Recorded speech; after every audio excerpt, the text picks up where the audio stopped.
Hi, my name is Riya and welcome to the Alumni Conversations. Today at Alumni Conversations, we have with us Joseph Sadden, who was in the graduate class of 2014 SPS. I'm going to introduce myself first. My name is Riya. I'm a rising second year graduate student pursuing integrated marketing, specializing in marketing analytics and digital marketing. I will graduate in August 2021. I'm also the president of IMA this year, which is the largest student-led organization at NYU SPS. Moving on a little bit more about what IMA is up to this year, we're really trying to build engaging and a supportive community, because this year we stand for physically distant but socially connected. That's our new motto. So moving on, I would introduce Joseph Sadden. So he graduated NYU in 2014. He was the president of the IMA, and he was also in the SGA. He was a student representative. After graduating, he made his capstone come to real life. He started his own company outside of he was an executive director of marketing and sales. Outside of that, he started his small company that's called the Hill Brandy, which was his capstone project. So it is an amazing achievement to actually see your project come to life. So I would start with asking Joseph, how are you today, and how are you feeling? Riya, thank you for the great introduction. Thank you for having me on Alumni Conversations. I am doing well, and everything is good right now. Awesome. So tell us a little bit about yourself and how NYU happened to you and your background.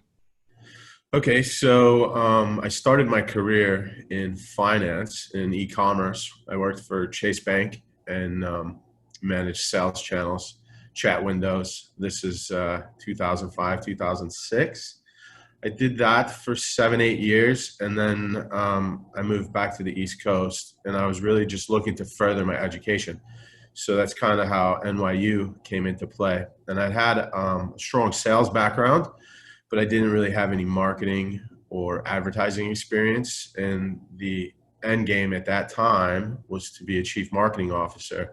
And so I kind of looked to the program to supplement the other half of the pie.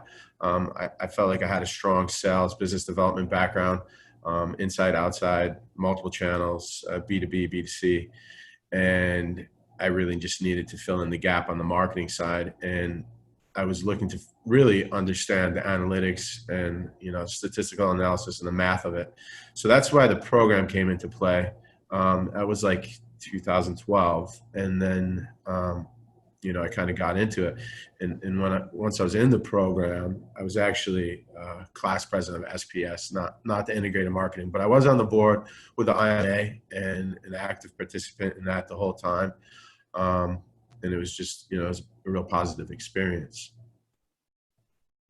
Awesome. I'm sorry about that. I don't know why I missed the both.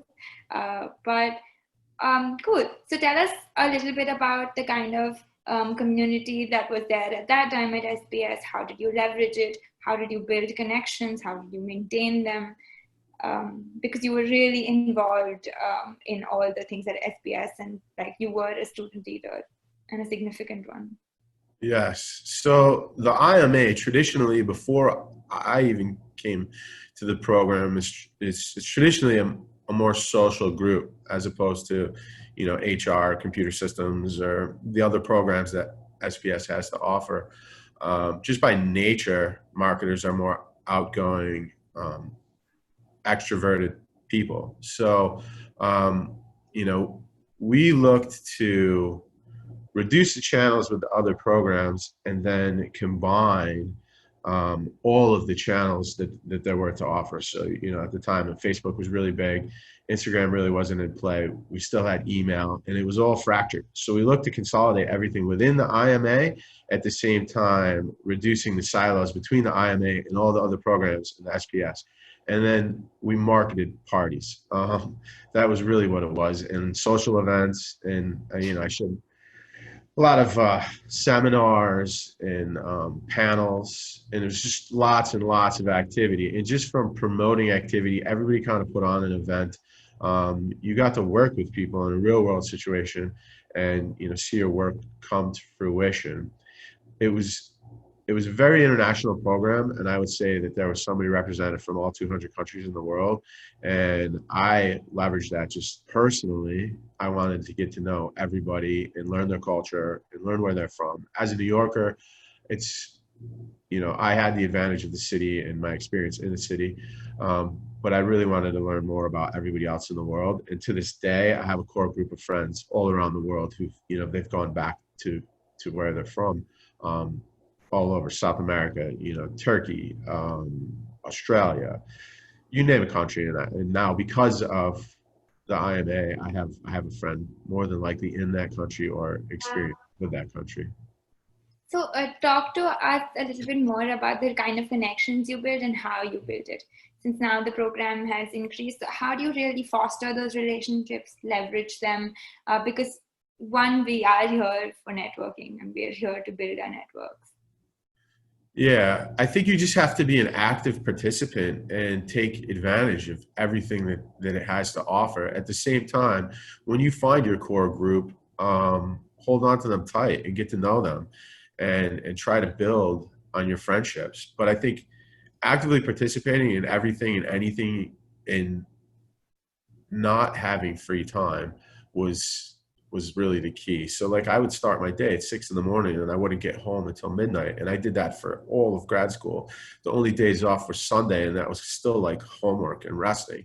I worked full time through the program, and I was on as many boards or organizations that I could fit in my time. And just I looked at it as an opportunity to meet as many people as possible. A quantity of relationships, and just building my network like that. I realized that you're not going to get an immediate impact from that network, but here now, this is 6 years later, it's still there, and I could activate it if I needed to. That's amazing, building long-lasting relationships. So tell us how being that 6 a.m. to 12, like midnight day, really changed you, and how being involved in activities in and around university really changed you as a person. Well, it's my opinion that a college education in the real world, it's not really what you learn in school. It's how you manage relationships, and then how you manage stress of work overload, right? So undergrad, when you go to undergrad from high school, you learn stress management. You learn how to hit 6 deadlines 3-4 times a semester, and be able to critically think throughout the whole thing, right? Graduate school was just on a whole nother level as far as stress goes. And I don't know that I could be overloaded. I'm sure I could. I'm jinxed myself by saying that, but it taught me my parameters that I can work and thrive within. How much work can I manage, and knowing my limits. I learned my limits, where to say no, where to say yes, time frames that projects take, how long a project will last, how many variables are involved in that project. Things like that is what I pulled out of graduate school, and it kind of pushed me more into like an entrepreneurial role than a traditional corporate environment. So tell us more about your capstone and how that thing came to life, how Ocean Hill Brandy came to life. Yeah, so capstone, I figured, you're paying all this money, and you've studied so hard for the 2 years. As the IMA president, how much work's involved, how many meetings, how many emails, how many things that you have to do, and you're probably loaded up. I figured if I was going to do this homework assignment, then I might as well do something that I enjoy, that I had passion about, not just create, an imaginary app that will give me the A and get me out of there, right? If I'm going to put all this energy, and it was my last semester, I walked the stage, and then my last class was in summer, so I took capstone over summer all by itself, and I approached it as a valid business idea and actually making it happen. and so, I approached it with that angle, and then I just went down the path, and then I haven't stopped.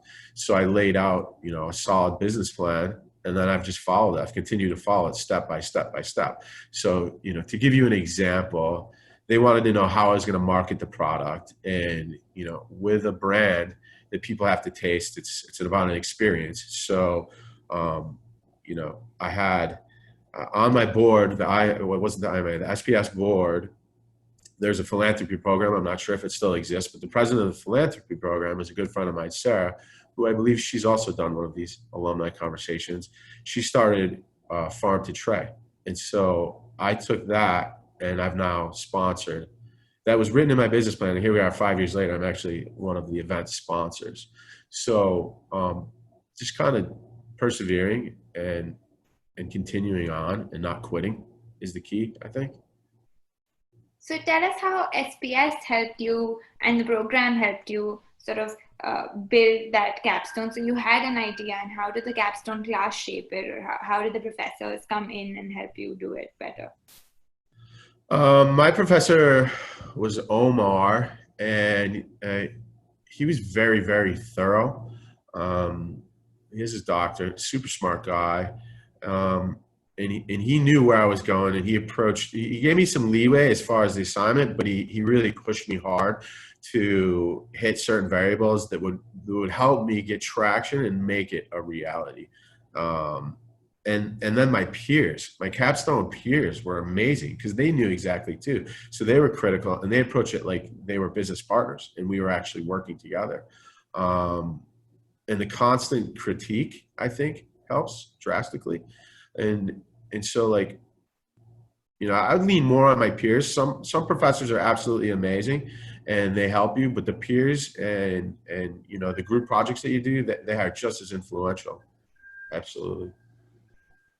Awesome. So how did, like, this was capstone, but how did other professors sort of shape the way you think or help you lead in a better direction, or how did you leverage that professor relationships, because that is key, because everybody is an adjunct professor? So I had another professor, Nader Ashway. I'm not sure if he's still there. I believe he is. Teaches a or a campaign class, or maybe digital marketing now. I'm not sure. We actually have maintained our friendship. We like the same sports team, and anytime I've needed anything, he's kind of taken on a mentor type role. I'll reach out to this day. Quarterly we talk, and he helps me when I have like a problem, or I just need like a fresh perspective. It's something outside the box. So I think the key is to stay in touch, stay in contact, circle back with people. Don't be afraid to follow up quarterly, wish somebody a happy birthday, whatever it is, but stay in touch. And how did you develop that relationship with your professor, that 5 years down the line, you could still call him up and say, hi, I need this. Would you be able to do it for me? Say that again? How did that happen? How did it happen? Like, how did you foster that relationship? Because we all want to build it, and sometimes for international students, it might be harder to sort of get the American norm of networking with professors. Yeah, just checking in, I think. And then you can't force a relationship either, right? But I think checking in and then realizing that he's a human being or she's a human being, and you're just at different stages in life, and you can both add value to each other. But checking in, communicating, circling back, an email here and there, and then it just happens over time, right? So even like this right now, we've had 2 meetings leading up to this, but if I can help you at any point, like, don't hesitate to reach out, right? And so it's just kind of like that, if we checked in with each other every 6 months, every year, in 3-4 years, the relationship naturally just organically exists. Yeah, I think that's great advice. So what would be a few key takeaways that you would say that you had from the program? The big thing for me, and what I did when I was there, that I have the most appreciation for, and it was kind of like my thing, it was to just reduce silos, right? So like there was the HR program, there's the philanthropy program, there was the PR program, there's computer systems. Trying to find somebody in those other programs to just give you their view on things, because if you just stay in the silo of marketers, then you're skewing your vision, right? And you're skewing your view. Where if you touch base with other people in other programs, or try to network with other people even outside of SPS, right? There's some very, very smart people at NYU. And I did that. And, I have some friends now, and they're still great friends. Came out of the HR program. I have a friend that came out of CIS, and he developed a replacement for plastic bags using shrimp skin genetically. And it's like, he's going to eliminate plastic bags in the ocean eventually. One of the smartest people I ever met. Going after that and just like stepping outside of your comfort zone as much as possible, and just testing yourself and realizing it's school, it's time to learn. So don't be afraid. And how did SPS give that platform to sort of cross network with other people? Was it because you were involved and because of you were on the board, or did you just naturally reach out and that happened? Well, I'm a naturally inquisitive person, but you have to seek that out. Everything's there for the taking, but you actually have to seek it out. I think, if you get involved with the SPS, student government, or any student government, it's going to be a political type organization, but you're going to meet people from other groups. Or say you have, I don't know, cricket. Take cricket, for example. There's a cricket club, and you can go meet people from different programs, but you have a common interest. So finding a common interest outside of your studies and participating in that, and you'll meet people from different programs, and then just staying in touch and foster that relationship. Sounds good. Another question I had was, the SPS program is for 2 years and then you graduate. So how did the skills that you learn, and how did the skills really impact the job that you were doing, or how did it take it to another level, or what was your learning that what should we be looking out for and seeking in terms of learning that we would be able to apply in our job? Yeah, that's a tricky question, because I think the job will dictate what you need. So my current role, in my full-time position, I manage equipment and generating revenue off of this equipment. So at the time, in that industry, there wasn't really a digital marketing platform. So I brought that to us, and that gave us a major advantage to everybody else. Now everyone else is caught up, so it's a little bit saturated. But it'll be specific. I always try to apply my homework assignments to either my job or my side business. And even to this day, I try to focus any project I do to drive revenue to the bottom line, to either Cranes or to Hill Apple Brandy. Awesome. Could you give some advice that students would probably take at this time, where they're coming out as freshers, or they're coming out skills that they need to develop, or just general advice that you would wish someone had told you when you were in college?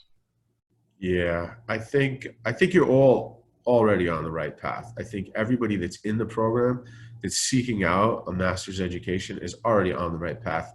And that just falls under the concept of lifelong learning. Don't stop learning. Once you graduate the program, continue to learn. Join organizations, join networking groups. Wherever, inside your company, you have intercompany groups, join them. Go to trade shows, go to seminars, just lifelong learning. Do not stop. I think that's the most important thing. And then, reducing the silos and cross-pollination, and trying to learn outside of your business unit, and looking at things holistically as a whole, the whole entire corporation, or wherever you end up, but look at the whole entire business, and try to remove yourself from the lens that you're in. And then if you have problems, just pivot and adapt, persevere. Don't quit. Never quit. Just keep going forward and try your hardest, and everything will work out. It always does. And how is the COVID-19 shaping the marketing industry now? Like, what Oh, do you have? that's a great question. I think that it's activated the digital to the fullest, right? Yeah. Um, yeah, that's a great question. I think it's activated digital, but then at the same time, I mean, you would know more than me because you're younger, but I think this is my conjecture, but there's like a technology curve, right? And say take Facebook. The Facebook now, I feel like is on the back end of the technology curve, right? So it's the late stage adopters. So I think um, big business is looking for new channels, niche channels, other places to drive people's eyes. I think geofencing's coming into play. I think um, augmented reality is going to be huge in the next like 3-4 years. Once 5G comes online and phones are capable of downloading, and 5G phones are online, then marketing is going to go to a whole new level. I think video will just be video advertising on your phone in augmented reality will be the future, without a doubt. I can't wait to see what comes out of it. Uh, but like, how do you think like jobs and how organization structures are changing? Do you think people will work more from home? Do you think digital marketing and people would be able to like move away, like have like flexible mobility and do whatever they want from wherever they want? Or do you think things will resume back to normal, or what would happen? I hate the phrase the new normal, but it's going to be somewhere in between, right? I think people that are capable of working remote and there's technology in play to track employees and productivity, people that have those systems in play may have more freedom than places that do not have those technologies. Um, Business that doesn't have that technology, as soon as they can get people back in the office, they're going to get them back in the office. That's my opinion, because they need eyes on, make sure the production is happening. Um, and I think the digital divide will continue, and you'll either adapt and you'll learn and you'll pick up the technology, or you may go the way of the dinosaur. I do think that it'll be some hybrid environment, though. You'll have half office, half at home, or wherever. I think that's kind of where it's going. Um, Mm. but it all comes down to a cure, I guess. And where do you think these new, like, where do you see like jobs being like redefined? Like, what positions do you think are coming up now in the future? So, like, we had our traditional job roles of like brand managers, etc., etc. But now, what do you think are these new key areas of position creation? Well, I got my degree in analytics because I feel like that's the future. I think you'll see more of that, more computer science, more AI. Big data was the buzzword 5 years ago. I think it's still applicable today. People that can determine, what data is important, right? So like math will always solve the problem, but you're still going to always need a person to tell you what variables are important and what the determining factor within the variable is that matters.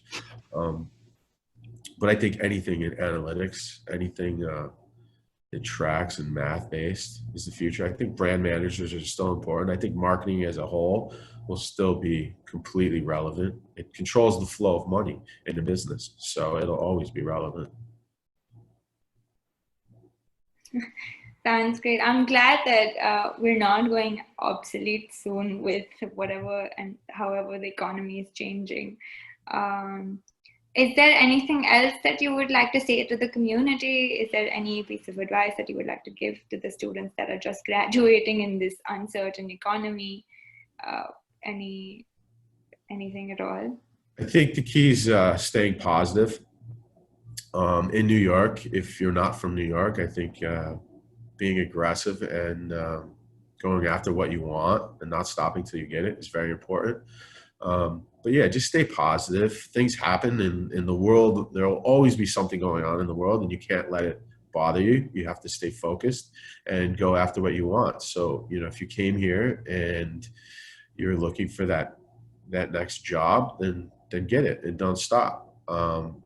Politics are politics. They'll always swing one way or the other. It's always a variable. It's the same as the weather. You know, it snows in the winter and it rains in the spring. Just go forward. That's great advice, and I'm glad we're ending it on such a happy note and positive note. But thank you so much for taking out the time to come and talk to the student community and sharing your experience and uh, how we could possibly be better graduate students and get more involved. So thank you so much for that. Yeah, Ria, thank you for having me. This was fun. I really Yeah, appreciate your time.